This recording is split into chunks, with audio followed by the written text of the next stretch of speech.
Hello friends, आज के इस भाग में हम लोग प्रतिशत में वृद्धि या कमी पर आधारित प्रश्नों के कंसेप्ट के बारे में पढ़ेंगे और इन पर आधारित प्रश्नों को हल करेंगे। चलिए देखते हैं इस कंसेप्ट को। कंसेप्ट है प्रतिशत में वृद्धि। मान लेते हैं कोई एक आयत दिए हुए है।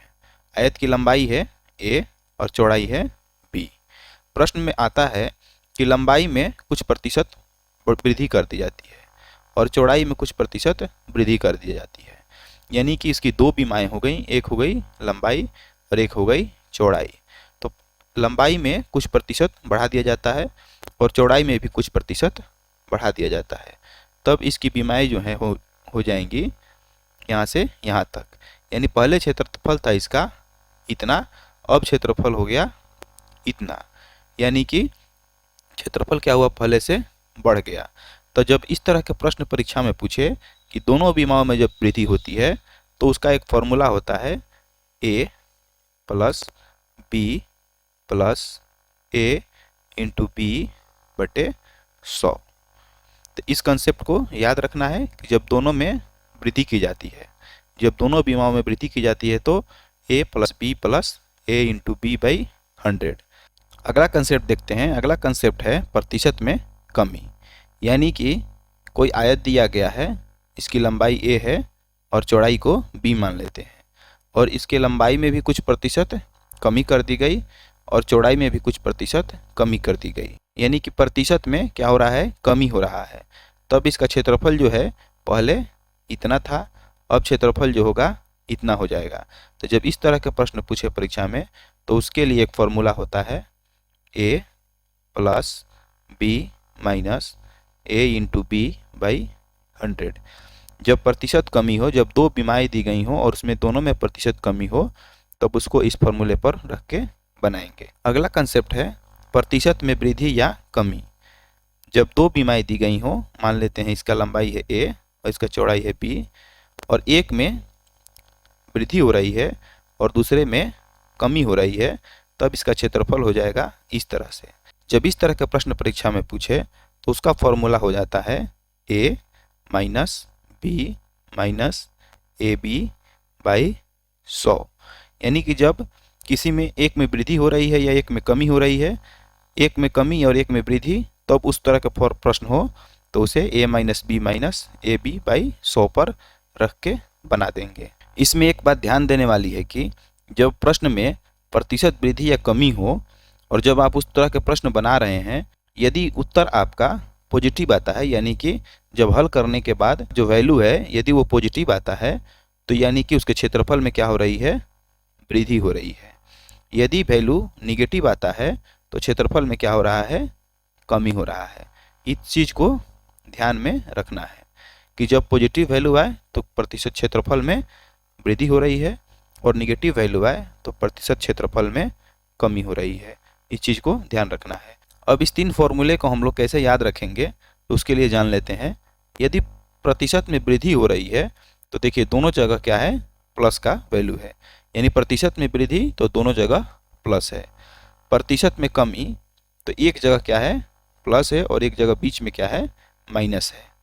यानी कि कमी हो तो एक जगह सिर्फ माइनस है। यदि प्रतिशत में वृद्धि या कमी हो तब क्या है कि दोनों जगह क्या है, माइनस है। सिर्फ ये दो हम लोग याद रखेंगे, ये वाला और ये वाला। तो ये तीसरा हम लोग खुद याद रखेंगे। यदि वृद्धि हो रहा है तो दोनों जगह प्लस है, वृद्धि या कमी हो रहा है तो दोनों जगह माइनस है, और कमी हो रहा है तो एक जगह प्लस एक जगह माइनस है। तो चलिए इस पर आधारित प्रश्नों को देखते हैं, बनाते हैं, तब हम लोग इसे आसानी से याद रख सकते हैं। अब प्रश्नों पर आते हैं। पहला प्रश्न है कि किसी आयत की लंबाई में 10% की वृद्धि तथा उसकी चौड़ाई में 10% की वृद्धि की जाती है तो उसके क्षेत्रफल पर क्या प्रभाव पड़ेगा। एक आयत है, आयत की लंबाई ये है और चौड़ाई ये है। प्रश्न है कि लंबाई में 10% की वृद्धि, इसकी लंबाई को 10% बढ़ा दिया गया और इसकी चौड़ाई में 10% की वृद्धि कर दी गई, तो इसका क्षेत्रफल क्या हो जाएगा, थोड़ा सा बढ़ जाएगा। यानी कि हम लोग इतना जान गए कि प्रतिशत क्षेत्रफल में इसके क्या होगा, वृद्धि होगा। तो जब वृद्धि होगा तो वृद्धि वाला फॉर्मूला लगेगा। तो वृद्धि वाला फॉर्मूला क्या था, प्रतिशत वृद्धि। इसमें क्या था कि a प्लस, दोनों जगह क्या था, प्लस था, और ए बी बाई 100। यानी कि वृद्धि वाला formula a plus B plus A B by 100। तो हम लोग क्या करेंगे, यहाँ इस वैल्यू को रख देंगे। तो लंबाई में 10% बढ़ रहा है और चौड़ाई भी 10% बढ़ रहा है। तो यहाँ रख देंगे 10 प्लस 10 प्लस 10 गुने 10/100। 10 या 100, ये 100 कट जाएगा। यहाँ आ जाएगा कितना, 10 और 10 20 प्लस ये कट गया तो क्या बचा यहाँ पर 1, ये 1 20 और 1 21, क्या हो गया प्रतिशत। यानी इसके क्षेत्रफल में क्या हो रहा है, 21% की वृद्धि हो रही है। तो ऑप्शन नंबर सी इसका क्या हो जाएगा, आंसर हो जाएगा। चलिए अगला प्रश्न देखते हैं।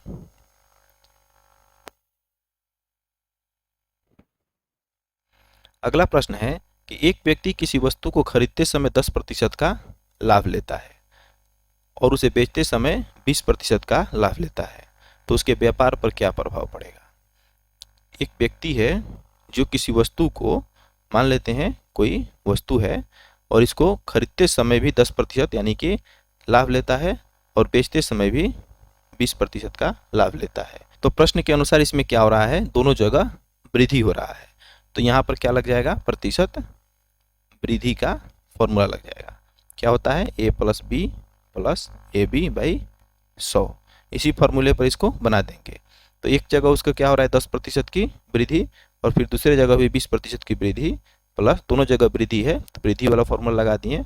यहाँ हो जाएगा 10 गुने 20/100। हल करेंगे इसे तो कितना हो जाएगा, 10 और 20 30। यहाँ हो जाएगा 1 0 से 1 0, 1 0 से 1 0, यहाँ कितना बच जाएगा 2 प्लस 2 यानी 32%। यानी उसको लाभ कितना हो रहा है, 32% का उसको उसके व्यापार में लाभ हो रहा है। यानी ऑप्शन नंबर बी हो जाएगा इसका आंसर। चलिए अब और प्रश्नों को देखते हैं। नेक्स्ट क्वेश्चन देखते हैं हम लोग। क्वेश्चन है कि किसी आयत की लंबाई में 20% की कमी तथा उसकी चौड़ाई में 10% की कमी की जाती है, तो उसके क्षेत्रफल पर क्या प्रभाव पड़ेगा। आयत का एक चित्र बना लेते हैं और इसके लंबाई में 20% की कमी, यानी कि लंबाई को कम कर दिया गया, यानी लंबाई यहाँ आ गया, चौड़ाई 20% कमी कर दी गई, यहाँ 10% की कमी कर दी गई, यानी यहाँ आ गया।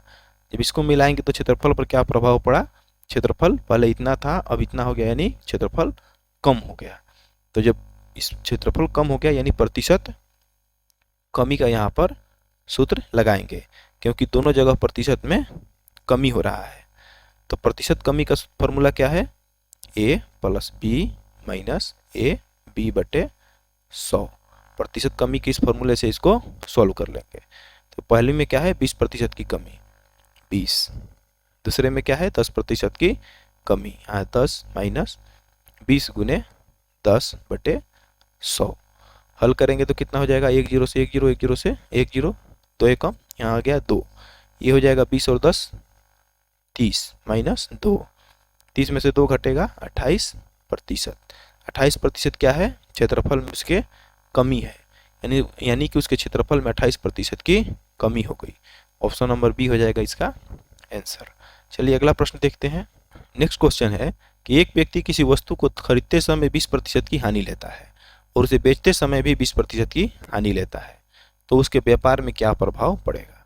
सेम वही क्वेश्चन है, दोनों जगह क्या हो रहा है, हानि हो रहा है, उसको सेम उसी प्रतिशत कमी पर क्या करेंगे, सॉल्व कर लेंगे। क्या हो जाएगा, a plus B minus A B by 100। अब मैं बार बार लिख रहा हूँ ताकि आपको याद हो जाए।